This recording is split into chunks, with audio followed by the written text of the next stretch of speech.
नमस्तुभ्यम। हर हर महादेव। आज की शिव पुराण कथा में गुरुजी ने 5 बिल्कुल नए उपायों की जानकारी दी है। पहला उपाय, हर तरफ से हार गए हो कनेर के पुष्प वाला उपाय नया उपाय है, जिसे हल्दी और कुमकुम का उपयोग करते हुए करना है। साथ ही साथ गुरुजी ने सोमवार अष्टमी का बिल्कुल नया उपाय भी बताया है। आज गुरुजी ने छोटे बच्चों के लिए एक नया उपाय बताया। साथ ही साथ शंभेश्वर महादेव का नाम लेते हुए 2 नए उपाय बताए हैं। कब करना है, कैसे करना है, संपूर्ण जानकारी आपको इस वीडियो के माध्यम से मिलने वाली है। आपको बता दें, छत्तीसगढ़ राज्य के भिलाई में गुरुजी पंडित प्रदीप मिश्रा जी द्वारा 7 दिवसीय शिव पुराण कथा 30 जुलाई से शुरू हुई है, जो कि 5 अगस्त मतलब कल पूर्ण होगी, जिसे आप दोपहर 1 बजे से 4 बजे तक आस्था चैनल यूट्यूब के माध्यम से देख पा रहे हैं। आप आज 4 अगस्त सावन सोमवार के दिन भिलाई में सावन शिव पुराण कथा के 8वें दिन की कथा पूर्ण हो चुकी है। आज की कथा की संपूर्ण जानकारी और उपायों की जानकारी देते हुए आपको इस वीडियो में मिलने वाली है। बढ़ते हैं आज की कथा की पहली विशेष जानकारी की ओर। कथा शुरू होते ही गुरु जी ने कहा, पहले भी कहा आज भी कहेंगे, यदि आपने शिव पर एक लोटा जल चढ़ाया, अगर आपने भोलेनाथ के मंदिर में जाना शुरू किया है, तो एक दिन निश्चित शिव आपको ढूंढते हुए आपके समीप आ जाएंगे। आपको शिव को ढूंढने की जरूरत नहीं है। बढ़ते हैं आज की कथा की दूसरी विशेष जानकारी की ओर। गुरु जी ने कहा, आज हमने लिंग पुराण पे पढ़ा, किसी ने गलत भोजन कर लिया हो, गलत भाव किसी का प्रकट हो गया हो, गलत कर्म किसी ने कर लिया हो, गलत विचार किसी के मन में आ गए हों, गलत दृष्टि किसी की हो गई हो, उसके बाद भी अगर वो शंकर भगवान पर जल चढ़ाता है तो उसका फल उसे निश्चित प्राप्त होता है। गुरु जी ने कहा, आज जो हमने पढ़ा है, जो बताया हुआ लिंग पुराण में वर्णन है, और उसको हम उंगली रखकर आपको पढ़कर भी बताएंगे कि हमने कहाँ से पढ़ा है और क्या पढ़ा है, जिसे आप हमारे मतलब गुरुजी पंडित प्रदीप मिश्रा जी के सोशल मीडिया चैनल के माध्यम से आप देख पाएंगे। बढ़ते हैं जी कथा की तीसरी विशेष जानकारी की ओर। गुरुजी ने कहा, आज के ज़माने में फ्रिज भी उधार में मिल जाएगा, आज के ज़माने में अलमारी भी उधार में मिल जाएगा, कपड़े भी उधार में मिल जाएंगे, गोल्ड भी उधार में मिल जाएगा, सब कुछ उधार में मिल जाएगा आज के ज़माने में।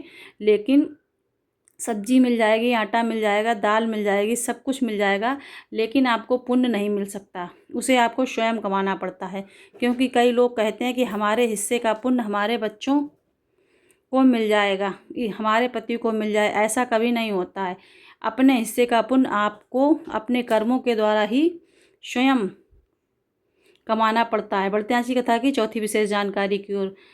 प्रिया जानकी जी पत्र लेकर आए, प्रिया जान जी पत्र लेकर आए, जिसमें उन्होंने लिखा, मेरी मौसी की शादी के 49 साल हो गए, संतान सुख नहीं था। सब जगह दिखाया, संतान सुख नहीं हो पाया। डॉक्टर को भी दिखाया, पर कहीं से कोई फ़ायदा नहीं हुआ। इसके बाद मेरी मौसी ने सफ़ेद आंकड़े की जड़ का प्रयोग और पशुपतिनाथ व्रत करने को मैंने कहा। मौसी ने कहा, अब मेरा तो मासिक धर्म आना भी बंद हो गया है, अब कुछ भी करने से कोई फ़ायदा नहीं हो सकता है, अब कहाँ से संतान सुख होगा। पर मेरे कहने पर मेरी मौसी ने सफ़ेद आंकड़े की जड़ का प्रयोग किया, पशुपतिनाथ व्रत किया, और शादी के 49 साल 49 ईयर बाद मौसी के घर में पुत्र रत्न की प्राप्ति हुई। उसी का आभार व्यक्त करने हम कथा पांडाल में आए। बढ़ते हैं इसकी कथा की पांचवी विशेष जानकारी की ओर।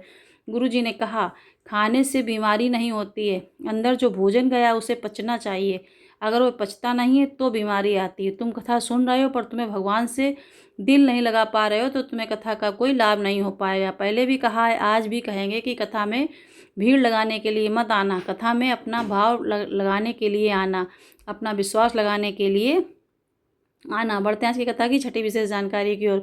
गुरु जी ने कहा, हमें पता चला कि लाखों की संख्या में कल शिव भक्त आए थे, और लगभग 1.5 लाख शिव भक्तों ने कल भोजन की भी ग्रहण किया। बढ़ते हैं आज की कथा की सातवीं विशेष जानकारी की ओर। गुरु जी ने कहा, मृत लोक में अगर किसी नारी का आप दर्शन करें तो एक माता के रूप में करें, क्योंकि माता का दर्शन एक करुणा का दर्शन का रूप होता है। बढ़ते हैं आज की कथा की आठवीं विशेष जानकारी। गुरु जी ने कहा, सोमवार की अष्टमी का बिल्कुल नया उपाय की जानकारी देते हुए कहा, अगर ज़िंदगी में लगे कि कोई साथ देने वाला नहीं है, या फिर कोई साथ नहीं देगा, या फिर मंजिल आपको प्राप्त नहीं हो पा रही है, तो कनेर के पुष्प को लेकर आपको बिल्कुल नया उपाय बताया है। कनेर के पुष्प में आपको हल्दी और कुमकुम लगाना है, और माता पार्वती का जो हस्त कमल होता है, शिवलिंग का जो कटिए भाग होता है, इस स्थान पर आपको कहीं पर भी इस कनेर के पुष्प को माता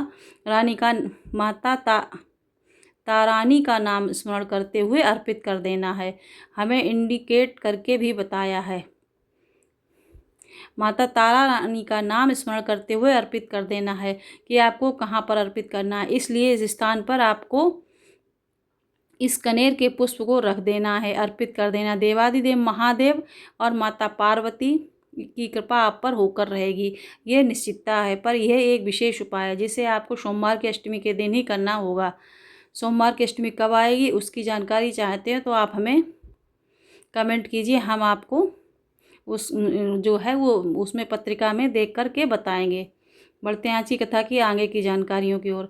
आज की तिथि आने वाली बड़ी तिथियां, सभी तिथियों की जानकारी आपको प्राप्त होती है। इस वीडियो को पूरा देखने के लिए कमेंट बॉक्स में दी गई कमेंट बॉक्स में आप श्री शिवाय नमस्तुभ्यम या हर हर महादेव लिखिए।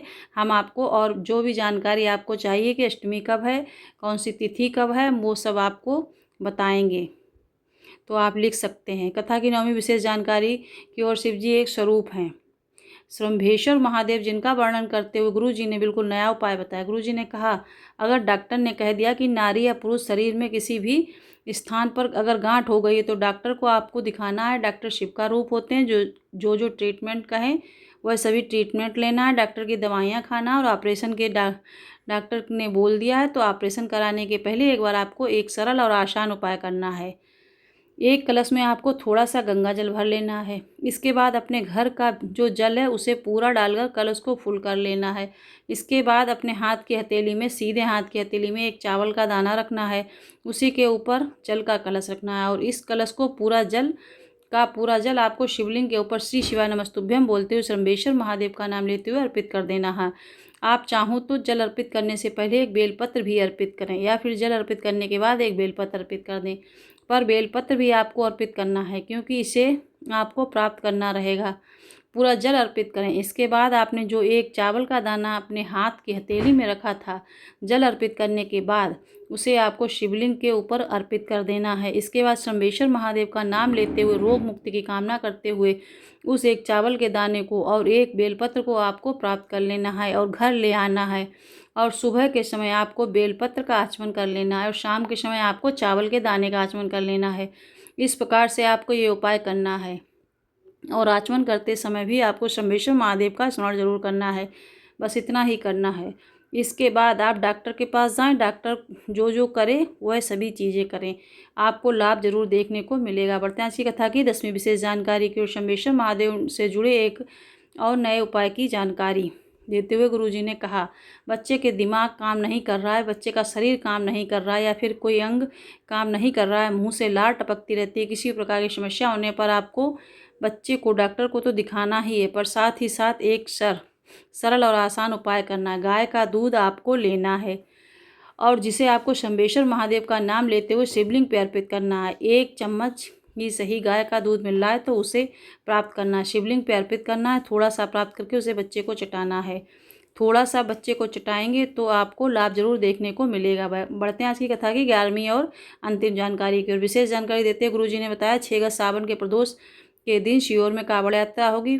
दिन बहुत पास आ गया है, परसों ही कांवड़ यात्रा है। साथ ही साथ तेलंगाना हैदराबाद में 13 से 17 अगस्त 2025 तक शमशाबाद हैदराबाद में शिव पुराण कथा होगी, जो कि ब्रजगोपाल जी द्वारा करवाई जा रही है। 1 से 7 सितंबर तक श्रीमद् भागवत कथा अग्रवाल धर्मशाला में होगी, समय 1 से 4 बजे तक। जी टीवी पे नहीं आएगी, आज गुरुजी ने बता दिया, ना ऑनलाइन आएगी।